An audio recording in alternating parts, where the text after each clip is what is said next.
లలిత exchange Utsav పాత నగల అదే బరువుకి కొత్త నగలు తీసుకో నగల ప్రైస్ లో 20% ఆదా చేసుకోవచ్చు. అదేమంత ముఖ్యమైనది కాదు. ఎందువలనంటే చంద్రబాబు నాయుడు గారు చూడనటువంటి ముఖ్యమంత్రి పదవి కాదు. ఉమ్మడి ఆంధ్రప్రదేశ్కే ముఖ్యమంత్రి చేసి ప్రపంచ దేశాధినేతలతో పేరు తెచ్చుకున్నటువంటి వ్యక్తి ఆయన. అదేవిధంగా పవన్ కళ్యాణ్ గారు రాజకీయాల కంటే పదవుల కంటే పేద ప్రజల కంట కన్నీరు తుడబొట్టమే నా ధ్యేయం అని చెప్పినటువంటి నాయకుడు పవన్ కళ్యాణ్ గారు. వీరిద్దరికీ చంద్రబాబు నాయుడు గారికి అయితే ఈ ముఖ్యమంత్రి పదవి చాలాసార్లు చూసేశారు.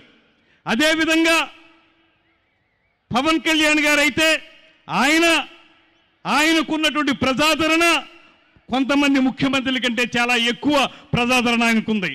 అయితే వారిద్దరూ కలిసి రేపు ఎన్నికల్లో తెలుగుదేశం జనసేన పార్టీ ఉమ్మడి ప్రభుత్వం రావాలనేటువంటి తీవ్రమైనటువంటి కోరికతోటి ఎందుకు ప్రజల ముందుకు వస్తున్నారంటే వారి సొంత ప్రయోజనాల కోసం కాదు.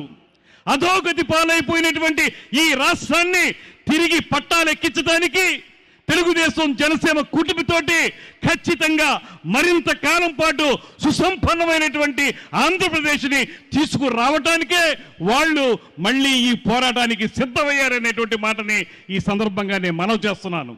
అంతేకాదు ఇవాళ ముఖ్యమంత్రి గారు చెప్తున్నాడు ఇది పేదలకి పెత్తందారులకి మధ్య యుద్ధం అనేటువంటి మాట. నేను ఒక్కటే మనవి చేస్తున్నాను. ఇవాళ అంగన్వాడీ వర్కర్స్ రోడ్డును పడి చాలని జీతాలతోటి జీవితాలు వెళ్ళదీయలేక ఏదో రకంగా కొంత మా జీతం పెంచండి మీరిచ్చిన హామీయే కదా అని అడుగుతుంటే వాళ్ళ మీద ఎస్మా ప్రయోగించి అరెస్టులు చేస్తూ ఉన్నారు. మరో పక్కన మున్సిపల్ పారిశుద్ధ్య కార్మికులు పేదవారు ఎస్టీ వర్గానికి చెందిన వారందరూ కూడా రోడ్డు మీదకి వచ్చారు. వాళ్ళందరూ డబ్బున్న వాళ్ళట.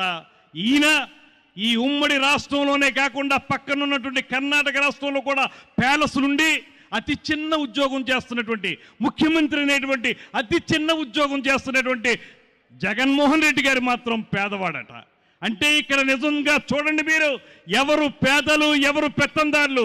ఖచ్చితంగా చెప్తున్నాను ఈ పెత్తందారీ వ్యవస్థకి తలమానికంగా నిలబడినటువంటి ఈ జగన్మోహన్ రెడ్డి గారిని గద్దె దింపే వరకు కూడా తెలుగుదేశం పార్టీ జనసేన పార్టీ రెండూ కూడా తీవ్రమైనటువంటి దీక్షా కంకణబద్ధులై ఖచ్చితంగా రాబోయే రోజుల్లో జరిగేటువంటి ఎన్నికల్లో ఇంటికి సాగనంపకపోతే ఈ రాష్ట్రం మరింత అన్యాయం అయిపోతుంది. ఈ రాష్ట్రంలో తెలుగుదేశం హయాంలో వచ్చినటువంటి పరిశ్రమలు కానీ ఇవాళ పవన్ కళ్యాణ్ గారు చెప్తున్నటువంటి ఆలోచనలు కానీ ఇవన్నీ కూడా సజావుగా నిలబడాలంటే ఈ రాష్ట్రం సజావుగా ముందుకు వెళ్ళాలంటే మాత్రం 100% తెలుగుదేశం జనసేన పార్టీల ఉమ్మడి ప్రభుత్వం రావాల్సినటువంటి ఆవశ్యకత ఎంతైనా ఉంది. ఇదే మనం అందరికీ తెలియజేయాలి.